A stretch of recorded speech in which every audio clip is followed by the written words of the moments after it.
से कुछ एनी शाहिदीन ने गुफ्तगू की और उन्होंने बताया सिक्योरिटी फोर्सेज के ऑपरेशन के बाद शहर के तमाम अहम मकामात पर सिक्योरिटी फोर्सेज ने कंट्रोल हासिल कर लिया है। बहुत सारी नई अमवात हुई हैं और दर्जनों जख्मियों की इतलात सामने आ रही हैं। तमाम सरकारी सतह पर इन दावों की तस्दीक अभी तक नहीं हो सकी है, यानी सरकार उसकी तस्दीक नहीं कर रही, जबकि सरकार ये कह रही है कि 4 सिक्योरिटी एहलकार जो है वो जाबाक हुए हैं। अच्छा, इन 4 सिक्योरिटी एहलकारों में से एक जो सिक्योरिटी एहलकार हैं वो एक सब इंस्पेक्टर हैं जिनका ताल्लुक आज़ाद कश्मीर के तत्तापानी के इलाके से है और इनका नाम है सरदार अनायत। ये इनके कुछ रिश्तेदार जो हैं या बरतानिया में भी रहते हैं और ये बड़े ज़बरदस्त आदमी हैं, बड़े बाउसूल आदमी थे। इनके बारे में इनकी फैमिली के लोग ये बता रहे हैं, इनके दोस्त ये बता रहे हैं। उनका ये क्लेम है कि इंस्पेक्टर साहब ने, सब इंस्पेक्टर साहब ने अपने दोस्तों से और बाकी लोगों को, आसपास पुलिस वालों को, सबको पता था कि इन्होंने मुजाहिरीन पर गोली चलाने से इनकार किया था और उसके बाद ये शहीद हो गए। अब क्लेम इनके जो साथी हैं या करीबी लोग हैं उनकी जानिब से ये किया गया कि इनको मुजाहिरीन की जानिब से गोली नहीं मारी गई। तो क्या इनको सिक्योरिटी फोर्सेज की जानिब से गोली मारी गई है? यहाँ बरतानिया में एक जर्नलिस्ट हैं, कश्मीर से उनका ताल्लुक है, उन्होंने ये खबर भी दी है और उनका ये दावा है कि ये गोली जो है वो चलाई गई है सिक्योरिटी फोर्सेज की जानिब से और उनकी गोली से ये सब इंस्पेक्टर शहीद हुए। अब ये मामला अजीबोगरीब किस्म का बन गया। हम तो कश्मीर पाकिस्तान की शारक है ये नारा लगाते थे, लेकिन शारक वाले नारे से हम दहशतगर्द तक कैसे पहुंच गए? ये बयानिया इंतहाई खतरनाक है। हम भारत में जिस तरह की खबरें हम पढ़ा करते थे मकबूजा कश्मीर को लेकर, उसी तरह की खबरें अगर हमें आज़ाद कश्मीर से मिलेंगी। अस्सलाम वालेकुम नाजरीन, कैसे हैं? उम्मीद करते हैं आप बिल्कुल ठीक होंगे। नाजरीन, आज हम आपके लिए एक बहुत बड़ी न्यूज़ लेके आए हैं जिसमें इमरान खान ने बहुत बड़े इंकशाफात किए हैं कि इस कश्मीर, मकबूजा कश्मीर में बहुत बड़ा जुल्म हुआ है। फौजी सिक्योरिटीज़ ने बहुत बड़ा जुल्म किया है, वोट्स ना देने पर वहाँ के लोगों को, नहते लोगों को शहीद किया है, उन पे गोलियां चलाई हैं, सीधी गोलियां चलाई हैं। आप इस चीज़ को कैसे देखते हैं? और आप फुल वीडियो देखें, इंशाल्लाह आपको सारी चीज़ें समझ आ जाएंगी। क्या आप इमरान रियाज से मुत्तफिक हैं कि नहीं? क्या इमरान रियाज से अपनी चीज़ें सही बता रहे हैं या उनमें कोई झूठ है? मुझे तो नहीं लग रहा झूठ, क्योंकि इमरान रियाज खान एक बहुत बड़े सहाफ़ी हैं, पाकिस्तान के नामवर सहाफ़ी हैं। तो आप पूरी वीडियो देखें, वीडियो में आपको समझ आ जाएगी। वीडियो को, चैनल को सब्सक्राइब करना मत भूलिएगा, बेल आइकन को प्रेस कीजिएगा ताकि आने वाली वीडियोस जल्द से जल्द आप तक पहुंचती रहें। और आपके चैनल सब्सक्राइब करने का बहुत बहुत शुक्रिया, आप अपना चैनल ही समझिएगा। Thank you so much. मिलते हैं इंशाल्लाह चैनल के नेक्स्ट पार्ट में, इसी पार्ट में मिलेंगे हम आपको। Thank you so much for watching. ना PMLN को थी तो टर्नआउट ज्यादा होने का फायदा पाकिस्तान तहरीक इंसाफ को होना था, वो हुआ। खवातीन ने हैरान किया, बड़ी तादाद में खवातीन ने निकलकर जो वोट डाला वो पाकिस्तान तहरीक इंसाफ को उसका फायदा हुआ। और जैसे एक खामोश वोटर थे जो बता नहीं रहे थे कि वो यहाँ वोट करेंगे या वहाँ वोट करेंगे, उन्होंने काफ़ी चीज़ें तब्दील कर दी। सारा दिन गहमा गहमी जो है वो हम पाकिस्तान तहरीक इंसाफ के कैंप्स में देखते रहे और हु का आलम था PMLN के कैंप्स में। खास तौर पर पीपल्स पार्टी के लोग तो फिर भी दिखाई दे जाते थे और वो पता चलता था कि पीपल्स पार्टी की गहमा गहमी हो रही है, उनकी पोलिटिकल एक्टिविटी चल रही है। लेकिन PMLN के कैंप्स में नवाज शरीफ के जाने के बावजूद, यानी नून लीग ने अपना सबसे तगड़ा मोहरा मैदान में उतारा था। तो अमली तौर पे तो वो पाकिस्तान मुस्लिम लीग नून जो है वो आसिम मुनीर साहब की पार्टी है। नवाज शरीफ साहब तो बराए नाम ही अब उसके सरबराह रह गए हैं, अब उनकी तो हैसियत कोई नहीं है। लेकिन नवाज शरीफ को मैदान में उतारने के बावजूद कोई कामयाबी नहीं हुई और नवाज शरीफ साहब ने जो कुछ किया उसके बाद एस्टेब्लिशमेंट की जानिब से जो सख्त पैगाम आया मियाँ नवाज शरीफ साहब के लिए, और वो सख्त पैगाम वसूल करने के बाद मियाँ साहब को वहाँ से निकाला गया और उनके प्रोग्राम कैंसिल किए गए। फिर मियाँ साहब को पाकिस्तान से बाहर भिजवा दिया गया और मियाँ साहब के प्रोग्राम कैंसिल होने के बावजूद और मियाँ साहब के वहाँ जाने के बावजूद, बहुत सारे वादे और दावे करने के बावजूद, गिले शिकवे करने के बावजूद, रोना धोना करने के बावजूद गिलगित बल्तिस्तान के लोगों ने मुस्लिम लीग नून को रिजेक्ट किया है और मुस्लिम लीग नून तो दूसरे नंबर पे भी नहीं आई। जबकि पाकिस्तान पीपल्स पार्टी को कुछ ना कुछ करके जितवाने की कोशिश की जा रही है। पीपल्स पार्टी ने इस मरतबा एक नया काम किया, वो ये कि रोला भी डालो और इलेक्शन में सीटें भी लो। यानी वो रोला भी डालते थे कि ये गलत हो रहा है, वो गलत हो रहा है, यहां धांधली हो रही है, वहां धांधली हो रही है, ये ज्यादती हो रही है, वो ज्यादती हो रही है। रोला भी डालते थे ताकि वो विक्टिम अपने आप को साबित करें। पुराना तरीका वारदात है इनका। इसी तरह ये भुट्टो के नाम के ऊपर वोट लेते हैं सरदारी सारे मिल के। तो पीपल्स पार्टी जो है वो रोना धोना भी करती रही और साथ में उन्होंने फार्म 47 वाली कार्रवाई भी डाली।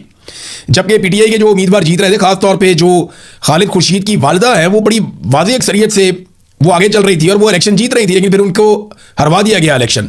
और खालिद खुर्शीद की वालिदा को हराना बहुत ज़रूरी था एस्टेब्लिशमेंट के लिए, क्योंकि इसमें एक पैगाम था। जैसे उस्मान डार की वालिदा को हराया गया, जैसे यास्मीन राशिद साहिबा को हराया गया, जैसे परवेज़ इलाही की अहलिया को इलेक्शन हरवाया गया, ईमान ताहिर सादिक जो हैं उनको भी ऐसे ही इलेक्शन हराया गया। और बहुत सारी खवातीन हैं जिनके साथ इलेक्शन में बड़ी ज़्यादती की गई है। रावलपिंडी से कुछ खवातीन खड़ी हुई, कुछ पंजाब से खड़ी हुई, तो इनको ज़बरदस्ती इलेक्शन हरवाया गया था। ऐसे ही खालिद खुर्शीद की वालिदा को भी इलेक्शन हरवाया गया। पाकिस्तान तहरीक इंसाफ ने, इमरान खान साहब ने जेल में रहते हुए भी वो कामयाबी हासिल की है कि एस्टेब्लिशमेंट के पसीने छुड़वा दिए।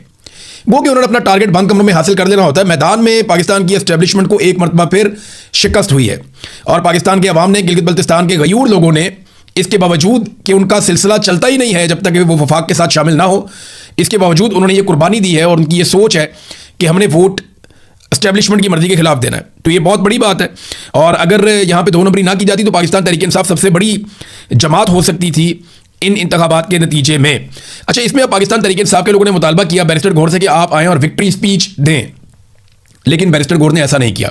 सलमान अकरम राजा साहब ने ये अनाउंस कर दिया था कि हमें भारी अक्सरियत मिल रही है और तमाम लोगों को मैं मुबारकबाद देता हूँ, लेकिन विक्ट्री स्पीच पाकिस्तान तहरीक इंसाफ ने नहीं की। और अभी तक जब मैं ये वीलॉग रिकॉर्ड कर रहा हूँ तो नताइज तब्दील करने का सिलसिला जारी है और मुझे ऐसा लगता है कि जब मुकम्मल रिजल्ट आएंगे तो सूरत बदल गई होगी।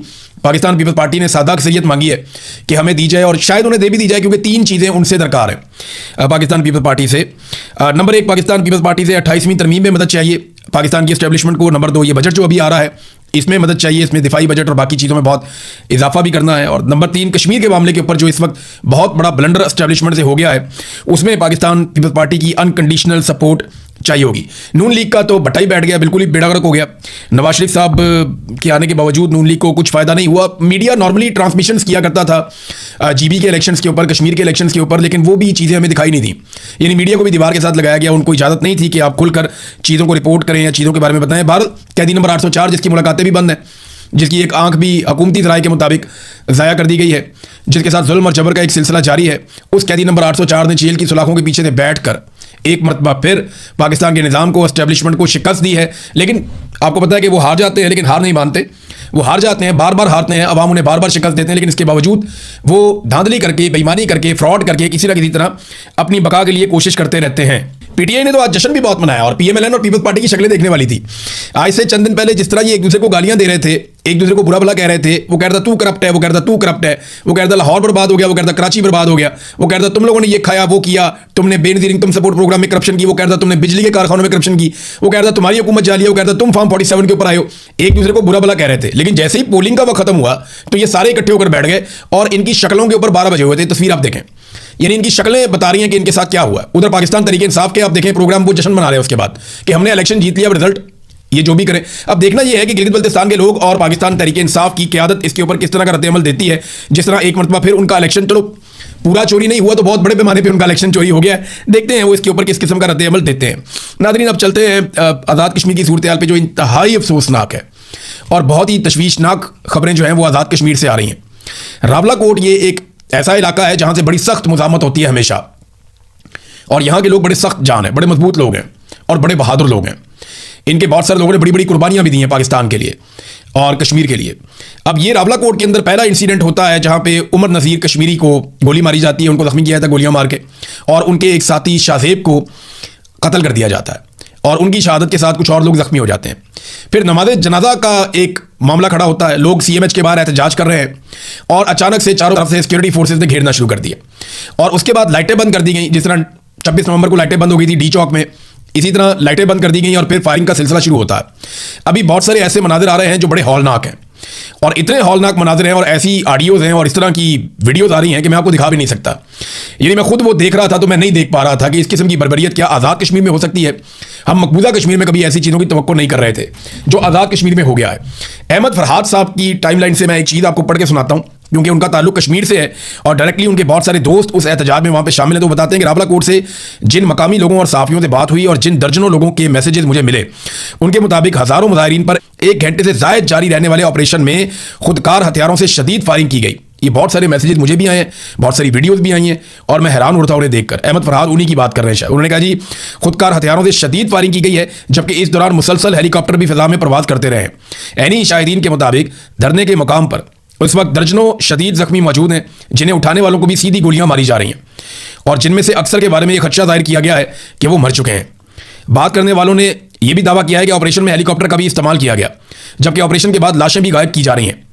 ये वो गैर मुसद्दका इतलात हैं जो तवातर से मुख्तलिफ लोगों की जानिब से मुझे मिली हैं और मुख्तलिफ सोशल मीडिया प्लेटफॉर्म्स और ग्रुप्स में शेयर हो रही हैं, लेकिन चूंकि मैं वहाँ मौजूद नहीं, लिहाजा किसी खबर की तस्दीक नहीं कर सकता। फिर उन्होंने बताया कि ज़िले इंतजामिया से रब्ता करने की कोशिश की, वो कुछ और साफियों ने भी कोशिश की, लेकिन उनकी तरफ से मौक़िफ़ कोई नहीं आया और ये इतलात इतनी बड़ी तादाद में और शिद्दत से मुझ तक पहुँची हैं कि अगर इनकी तस्दीक नहीं की जा सकती तो इनसे मुकम्मल तौर पर इनको नज़रअंदाज भी नहीं किया जा सकता। ये ऐसे ही हो रहा है। वीडियोज़ आ रही है, इन्फॉर्मेशन आ रही है, जो लोग वहाँ मौजूद हैं वो क्लेम कर रहे हैं कि दर्जनों लोगों को गोलियां लग गई हैं और वो 20 से ज़्यादा शहादतों का क्लेम कर रहे हैं। उनका दावा है कि इससे ज़्यादा लोग शहीद हो गए। मैं बड़ा मोहतात होकर आपको ये नंबर बता रहा हूँ, वो कह रहे हैं जी बहुत सारे लोगों को गोलियां लगी, खबर एक आ गई थी मीडिया में, पहले 7 लोग शहीद हो गए, लेकिन उसके बाद एकदम खबर आना बंद हो गई। मीडिया को मना कर दिया गया कि आपका कोई ब्लैकआउट है, मुकम्मल तौर पे आप वहां पे नहीं दिखा सकते कि आजाद कश्मीर में क्या हो रहा है। और इतना खौफनाक, यानी वो कहते हैं मेरा दिल और दिमाग इन इत्तलात की तस्दीक करने से कासिर है, लेकिन जिस तरह से ये इत्तलात पहुंच रही है वो इंतहाई परेशान कुन और तकलीफदेह है। मुतअद्दिद ज़राए के मुताबिक इस मुबैना खूनी ऑपरेशन के बाद इस वक्त शहर का इलाका मुकम्मल तौर पे सिक्योरिटी फोर्सेज के कंट्रोल में है। देखिए, कर्फ्यू जैसी एक सूरत हाल वहाँ पे आज़ाद कश्मीर में मौजूद है। पहले पाकिस्तान के मीडिया में ये खबरें चलवाई गई और ये बाकायदा डिस्कशन हुई और ये फैसला किया गया कि कर्फ्यू लगा दिया जाए आज़ाद कश्मीर के रावलाकोट के इलाके में। लेकिन जब तनकीद हुई, मैंने शोर मचाया, बाकी लोगों ने शोर मचाया कि यार ये तो इंडिया लगाता है मकबूजा कश्मीर में कर्फ्यू, आप पाकिस्तान में कर्फ्यू लगाने लगे आज़ाद कश्मीर में, तो फौरी तौर पे जो कर्फ्यू वाली खबर है वो वापस ले ली गई। लेकिन अमली तौर पे वहां पे एक तरह से कर्फ्यू है, हर तरफ सिक्योरिटी फोर्सेज मौजूद है, बड़ी खौफनाक फायरिंग हुई है, लोगों को मुंतशिर किया गया है, बड़ी ज़बरदस्त शेलिंग हुई है और ये सारे मनाजिर रिपोर्ट हुए हैं। कश्मीरी सहाफ़ी हैं काशिफ मीर साहब, वो जो है उन्होंने रिपोर्ट किया कि रावलाकोट शहर पर सिक्योरिटी फोर्सेज का मुकम्मल कंट्रोल, रात के वक्त ग्रैंड ऑपरेशन में 20 से ज़ायद नई अमवात की गैर मुसद्दका इतलात उनके पास भी हैं। और वो ये कहते हैं कि सीएमएच के सामने जारी अवामी धरने के मुकाम पर रात गए सिक्योरिटी फोर्सेज की जानिब से बड़े पैमाने पर ऑपरेशन किया गया और ख्वाजा काशिफ मीर से कुछ ऐनी शाहिदीन ने गुफ्तगू की और उन्होंने बताया सिक्योरिटी फोर्सेज के ऑपरेशन के बाद शहर के तमाम अहम मकामात पर सिक्योरिटी फोर्सेज ने कंट्रोल हासिल कर लिया है। बहुत सारी नई अमवात हुई हैं और दर्जनों जख्मियों की इतलात सामने आ रही हैं। तमाम सरकारी सतह पर इन दावों की तस्दीक अभी तक नहीं हो सकी है, यानी सरकार उसकी तस्दीक नहीं कर रही, जबकि सरकार ये कह रही है कि 4 सिक्योरिटी एहलकार जो हैं वो जाबाक हुए हैं। अच्छा, इन 4 सिक्योरिटी एहलकारों में से एक जो सिक्योरिटी एहलकार हैं वो एक सब इंस्पेक्टर हैं जिनका ताल्लुक आज़ाद कश्मीर के तत्ता पानी के इलाके से है और इनका नाम है सरदार अनायत। ये इनके कुछ रिश्तेदार जो हैं या बरतानिया में भी रहते हैं और ये बड़े ज़बरदस्त आदमी हैं, बड़े बाउसूल आदमी थे। इनके बारे में इनकी फैमिली के लोग ये बता रहे हैं, इनके दोस्त ये बता रहे हैं।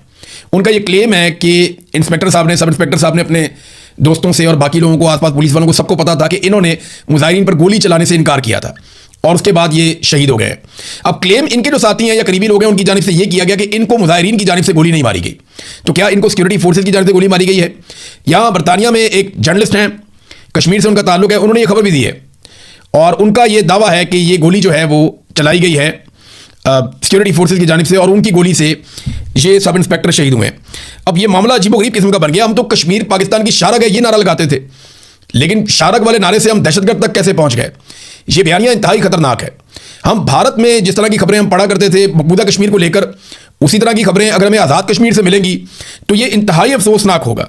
शौकत नवाज मीर साहब के घर पे छापा मारा गया और इंतहाई ज्यादती की गई, उनकी बहन को पकड़ के घसीटा गया, उनके बहनोई को गायब कर दिया गया, उनके कुछ और मुलाजमीन है घर के, एक रिश्तेदार हैं नवीद मीर, उनको भी अगवा कर दिया गया।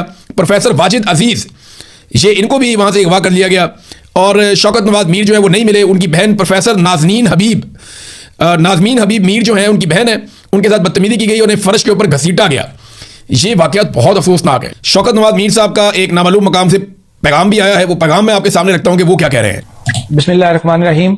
मैं शौकत नवाज मीर, मेंबर जम्मू कश्मीर ज्वाइंट अवामी एक्शन कमेटी, इस वक्त अपने तमाम ओवरसीज भाइयों से मुखातिब हूं और स्पेशली मेरी आज उनसे ये रिक्वेस्ट होगी, बल्कि मैं ये कहूंगा कि मेरी इसको आखिरी रिक्वेस्ट समझें, क्योंकि आपने पहले दिन से जम्मू कश्मीर ज्वाइंट अवामी एक्शन कमेटी में जिस तरीके से रियासत के लोगों को सपोर्ट किया, चाहे वो जानी था, माली था या सोशल मीडिया के ऊपर की एक महाज था, हम आपका जितना शुक्रिया अदा करें कम है। लेकिन आज का मेरा ये वीडियो क्लिप आपसे स्पेशली ये इस्तदा करता है कि क्योंकि यहाँ पे रियासत जबर पे आ चुकी है, रियासत ने हमसे तमाम वसाइल हमसे छीन लिए हैं, रियासत ने रियासत के अंदर कत्लेआम जो है वो शुरू कर दिया, रावलाकोट के अंदर हमारी कीमती जानें जो है जाया हो गई हैं। इसी तरीके से पूरी रियासत के अंदर से लोगों को घरों से, दुकानों से, राह चलते उठाया जा रहा है कि ये वो एक माहौल पैदा कर दिया गया कि आपको दुश्मन और अपने के अंदर अब फर्क करना बड़ा मुश्किल हो गया। लिहाजा मेरी तमाम ओवरसीज भाइयों से अपील है कि रियासत के जिस जगह से आपका तल्लक है, आप लोगों की जिम्मेदारी बनती है, ये कौमी फरीजा आप पे बन चुका है कि रियासत के लोग इस वक्त मजबूरी में है, परेशानी में है और वो बेबस हो चुके हैं। आप लोगों की जिम्मेदारी बनती है कि अपने मेरे इस मैसेज को सुनते हुए अपने अपने घरों के अंदर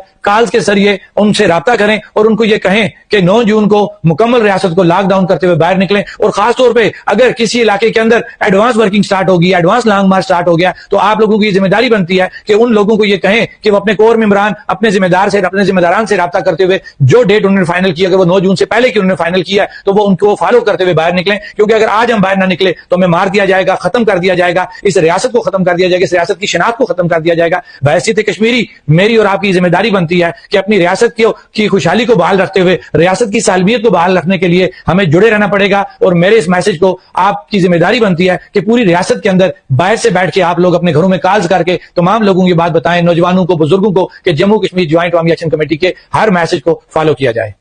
ये शौकत नवाज मीर साहब की आपने बात की, उन्होंने एक जुमला बोला कि रियासत की शनाख्त। अब देखिए, पाकिस्तान में एक नया मुतालबा शुरू हो गया है और ये मुतालबा वो लोग कर रहे हैं जो PMLN या मिलिट्री एस्टेब्लिशमेंट के करीब है। तो इसका मतलब ये है कि इसके ऊपर भी डिस्कशन हो रही है कहीं पे। मुतालबा ये किया जा रहा है कि आज़ाद कश्मीर को पाकिस्तान का हिस्सा करार दे दिया जाए। देखिए, मेरे ख्याल में ये अक़वाम मुत्तहिदा में और आलमी सतह पे अपने केस को तबाह करने की एक साजिश हो सकता है। आप ये कैसे कर सकते हैं? मकबूजा कश्मीर वाला। जी तो नाज़रीन, आपने पूरी वीडियो देखी। वीडियो में आपको क्या चीज़ समझ आई, क्या चीज़ समझ नहीं आई? क्या इमरान रियाज की इन बातों से आप मुतफ़िक हैं? क्या इमरान रियाज ने जो भी बातें की वो अपनी तरफ से सही थी? क्या ये सिक्योरिटी फोर्सेस ने किया है अपनी आवाम पे, हमारे कश्मीरी भाइयों पे ये जुल्म उन्होंने किया है? क्या ये करना चाहिए कि नहीं करना चाहिए? आप हमें कमेंट्स में राय ज़रूर दीजिएगा। चैनल को सब्सक्राइब करना मत भूलिएगा ताकि आने वाली वीडियोस आप तक जल्द से जल्द पहुंच सकें। Thank you so much for watching.